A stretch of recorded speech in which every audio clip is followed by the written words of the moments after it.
For a long time, I thought staying was the same thing as being loyal.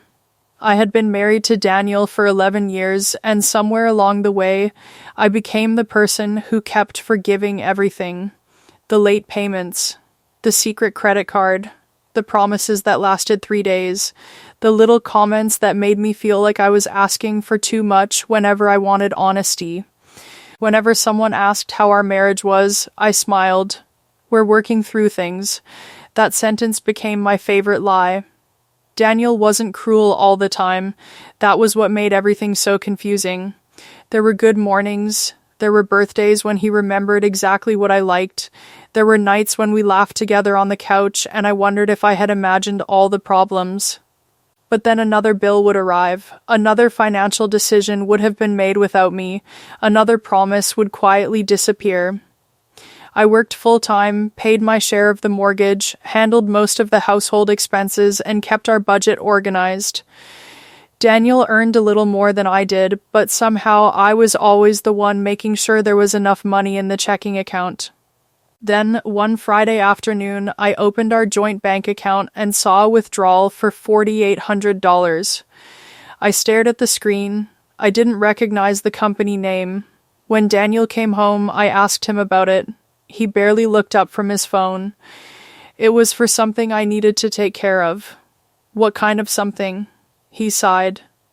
Why does everything have to become an interrogation? That sentence hurt more than the missing money. I wasn't interrogating him. I was his wife. We had a mortgage. We had bills. We had responsibilities. I asked again. Finally, he admitted he had used the money to help a friend pay off a business debt. You didn't ask me.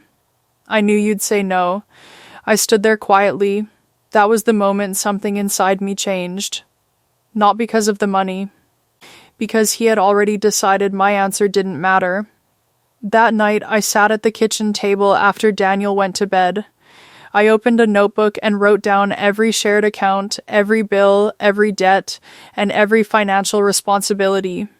Then I wrote one sentence at the top of the page. What would I do if I stopped being afraid of his reaction? I didn't know the answer yet, but I knew I couldn't keep living like this. Over the next few weeks, I became quieter, not cold, not angry, just observant. I stopped covering Daniel's unnecessary expenses. I stopped lending money to his relatives.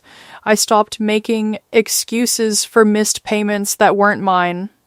I started saving a small amount from every paycheck into an account in my own name. I also made an appointment with a financial counselor and learned exactly where I stood financially. For the first time in years, I felt something I hadn't felt in my marriage for a long time. Control, Daniel noticed. You've been acting strange, he said one evening. I've been thinking. About what? About what I need. He laughed softly. You're not seriously thinking about leaving me, are you? I looked at him. I wanted to say everything. I wanted to list every broken promise and every night I had cried quietly in the bathroom so our daughter wouldn't hear. Instead, I simply said, I'm thinking about what staying is costing me. His smile disappeared. The next morning, he told me I was being dramatic. By that weekend, he was telling his family that I was going through some kind of phase. And then, on Monday morning, I came home to find an envelope on the kitchen counter. My hands started shaking before I even opened it. It was from an attorney, and Daniel had already made his decision. But what he didn't know was that I had been making mine too. I sat at the kitchen table with the envelope in front of me for almost an hour. There was no screaming, no dramatic confrontation, just silence. Daniel came home that evening and found me sitting in the same chair. I assume you got the letter, he said. Yes, I think this is best for both of us. I looked at him and realized something strange. For years, I had been terrified of hearing those words. Now they sounded almost peaceful. Okay, I said. He blinked. Okay. Yes, I think he expected me to cry, beg, or promise to change. Instead, I asked him to give me a few days to speak with my attorney and organize our finances. He looked disappointed. That surprised me. Apparently, he had prepared for an emotional wife, he had not prepared for a calm one. The next few weeks were difficult, but they were also some of the clearest weeks of my life. I gathered documents, I reviewed our accounts, I made copies of financial records, I learned what I needed to know about the mortgage and our shared debts. I followed professional legal advice instead of making decisions based on anger. I also told my daughter in an age-appropriate way that her father and I were going to live separately. I never blamed him in front of her. That was important to me. Children shouldn't have to carry the weight of adult disappointment. Daniel eventually realized I wasn't trying to punish him. I wasn't posting anything online. I wasn't telling everyone our private business. I wasn't trying to make him jealous. I simply stopped participating in a marriage that required me to abandon myself. One evening, he called me. I didn't think you'd actually go through with this. I was quiet for a moment. Neither did I. Are you really happier? I looked around my small apartment. There were still boxes everywhere.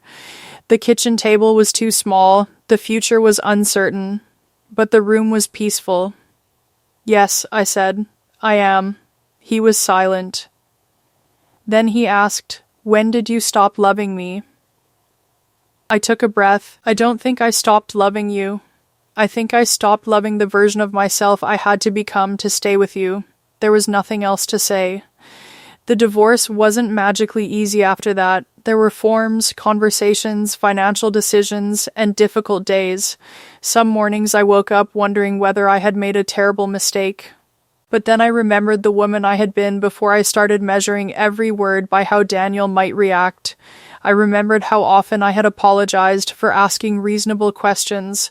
I remembered how many times I had rescued situations I didn't create. And slowly, I understood something. Leaving wasn't revenge.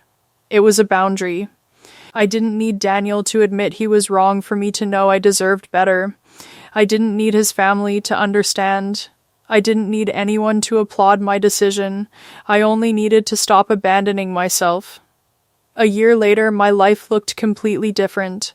I had rebuilt my savings. I had a smaller home, fewer possessions, and much less money than I once thought I needed. But I also had something I had been missing for years. Peace. I could open my bank account without fear. I could make plans without asking whether someone else would approve. I could sit at my kitchen table in the evening and hear nothing but the hum of the refrigerator. And somehow, that silence felt louder than all the arguments I had survived. I used to think strength meant staying no matter what. Now I know better. Sometimes strength is staying and working things out. Sometimes strength is forgiving. And sometimes the strongest thing a woman can do is quietly decide that she will not keep paying for someone else's choices with her dignity. I didn't leave because I hated Daniel. I left because I finally understood that loving someone should never require me to disappear. And if there is one thing I would tell the woman who is reading this while sitting in the same place I once sat, it is this. You don't have to announce your boundaries with anger. You don't have to prove your worth. You don't have to destroy someone to rebuild yourself. You can simply become honest about what you can no longer accept. Then take one quiet step. And another. Until one day you look around and realize you didn't lose your life. You found it again. If this story touched you, please comment and subscribe. I have one question for you. Have you ever had to choose your peace over staying? Let me know your answer below.